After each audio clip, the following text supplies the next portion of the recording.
1월 15일 오늘 하나님의 말씀은 누가복음 19장 말씀입니다. 15절로 22절 말씀.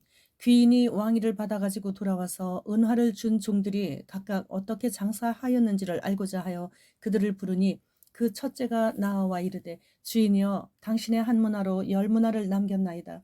주인이 이르되 잘하였도다 착한 종이여 네가 지극히 작은 것에 충성하였으니 10고을 권세를 차지하라 하고 그 둘째가 와서 이르되 주인이여 당신의 한 문화로 5문화를 만들었나이다. 주인이 그에게도 이르되 너도 5고을을 차지하라 하고 또 한 사람이 와서 이르되 주인이여 보소서 당신의 한 문화가 여기 있나이다. 내가 수건으로 싸두었나이다. 이는 당신이 엄한 사람인 것을 내가 무서워함이라. 당신은 두지 않은 것을 취하고 심지 않은 것을 거두나이다. 주인이 이르되 악한 종아 내가 네 말로 너를 심판하노니 너는 내가 두지 않은 것을 취하고 심지 않은 것을 거두는 엄한 사람인 줄 알았느냐? 예수님께서 공생애 동안 예루살렘에 총 8번 올라가셨는데 이번이 그 마지막 8번째로 십자가를 지시기 위해 올라가시고 계실 때 여리고를 지나시는데 세리장 삭개오가 예수님을 영접하여 자신의 집으로 모셔서 식사를 대접하는데 그때 삭개오의 집에서 열문화의 비유를 말씀하신 내용입니다. 마태복음 25장의 달란트 비유와 내용이 다릅니다. 달란트는 주인이 잠시 집을 비운 사이에 재능에 따라 차이 있게 나누어 주었지만 문화의 비유는 귀족 출신의 주인이 왕위를 받아오기 위해 오랫동안 집을 떠나면서 10명의 종에게 차등 없이 모두 똑같이 한 문화씩을 나누어 주었습니다. 달란트 비유에서는 받은 상의 내용이 똑같았습니다. 그러나 문화의 비유에서는 이익을 얻은 정도에 따라 보상하였습니다. 이 당시에 로마 귀족들이 이스라엘의 많은 토지를 보유하고 있으면서 로마에 다녀올 때에 자신의 집의 종들을 믿고 재산을 분할해서 나누어주고 다시 돌아와서 남긴 이윤에 대한 보상을 해주곤 했었습니다. 오늘 본문에서는 달란트의 큰 돈이 아닌 작은 돈인 한 문화, 즉 현재 1,000만 원 정도를 각각 똑같이 나누어 주고 가서 다시 돌아와서는 작은 돈이었지만 책임도 간섭도 하지도 않고 적게 이윤을 남겼다고 야단치지도 않고 자신이 게을러서 일을 하지 않았으면서 주인이 엄하여서 혹시 손해보면 책임 추궁 당할까 봐 그대로 보관해 놓았다고 하는 게으르고 무책임한 종의 것을 다 빼앗아서 가장 많은 이윤을 남긴 종에게 주고 자신들의 주인이 왕이 되어 돌아오지 않기를 바랐던 백성들을 모두 잡아 다 죽이라는 명령을 내리는 것으로 이 비유 이야기는 끝이 납니다.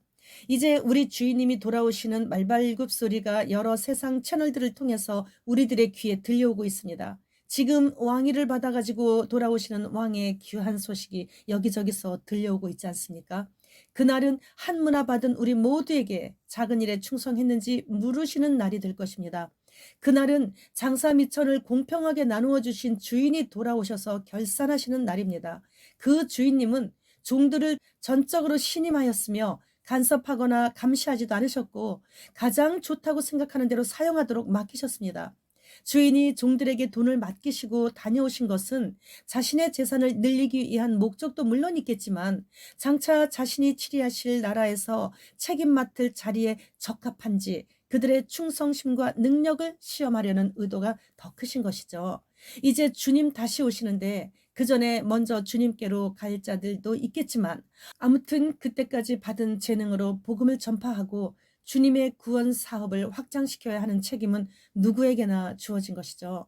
계시록의 7개 교회 중에 빌라델피아 교회는 모든 교회 중 가장 작은 교회이기에 작은 능력을 가지고도 충성되다라는 칭찬을 들은 교회입니다. 우리는 은행가가 아니라 어떻게 돈을 굴려야 많은 이익을 얻을 수 있을지 모릅니다. 그리고 광범위하게 우리가 사업을 하여 이익을 남기는 상업행위도 잘 못해요. 무조건 성령님께서 도와주셔야만 우리는 뭐든지 할 수 있는 거예요. 성령님의 도우심 없이는 내가 스스로 할 수 있는 것이 아무것도 없습니다. 그러므로 오직 주만 바라보며 간절히 성령님의 도우심을 간구하였기에 작은 일이지만 맡겨주신 일에 충성하면서 주인 돌아오실 날만 기다릴 수 있게 되는 것이죠.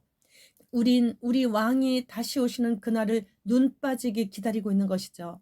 그래서 우리는 겸손할 수 있는 것이에요. 우리 모두 다 주인님으로부터 각각 한 문화씩 다 받았어요. 그날에 핑계할 수 없습니다. 결산할 그날이 지금 임박한 것을 깨어있는 종들은 다 알고 있죠. 지금부터라도 게으르지 않고 부지런히 장사해서 이윤을 남겨놓을 때 필라델피아 교회와 같은 칭찬을 들을 수 있는 기름등불 준비한 그리스도의 신부가 되는 것이죠. 한 문화로 어떤 종은 10문화를, 어떤 종은 5문화를 남겼습니다. 천년 왕국을 통치하시러 어느 날 갑자기 우리 왕이 오십니다.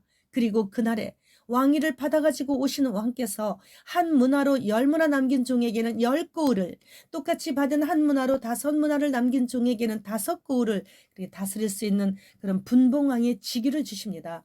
그렇게 이윤을 남길 수 있는 방법은 입술에서 감사가 떠나지 않을 때 가능하죠. 감사로 제사를 드리는 종은 당연히 주인의 마음에 기쁨이 되기 때문이죠. 에스겔서 38장 3절로 6절 말씀, 이르기를 주 여호와께서 이같이 말씀하시기를 로스와 메섹과 두발왕 고가 내가 너를 대적하여 너를 돌이켜 갈고리로 네 아가리를 꿰고 너와 말과 기마병 곧 네 온 군대를 끌어내되 완전한 갑옷을 입고 큰 방패와 작은 방패를 가지며 칼을 잡은 큰 무리와 그들과 함께한 방패와 투구를 갖춘 바사와 구스와 붓과 고멜과 그 모든 떼와 북쪽 끝에 도갈마 족속과 그 모든 때 곧 많은 백성의 무리를 너와 함께 끌어내리라. 완전한 방패, 완전한 핵이죠.